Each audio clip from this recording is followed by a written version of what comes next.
தீர்க்கும் திருமாலே நெடியானே வேங்கடவா நின் கோயிலின் வாசல் அடியாரும் மாணவரும் அறம்பயரும் கிடந்து இயங்கும் படியாய் கிடந்து உன் பவளவாய் காண்கிறேனே. சேர்த்த காலத்துல திருமலைக்கு மேல இவ்வளவு கூட்டம் இருந்துச்சான்னு நமக்கு தெரியாது. இப்போ கூட்டம் இருக்கு.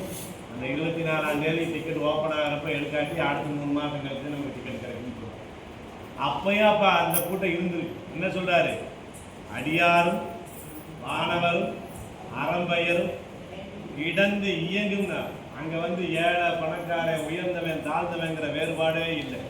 ஆனாலும் அதுல முன்னுரிமை யாருக்கு கொடுக்கிறாரு? அடியாரும், அதுக்கப்புறம் தான் மாணவரும்.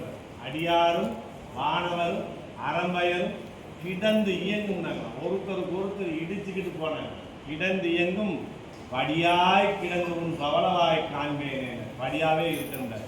அதனாலதான் இன்னைக்கு மூலஸ்தானத்துக்கு முன்னாலே இருக்கக்கூடிய படி பெருமாள் கோயிலில் எந்த சன்னதியாக இருந்தாலும் அதுக்கு பேர் என்ன?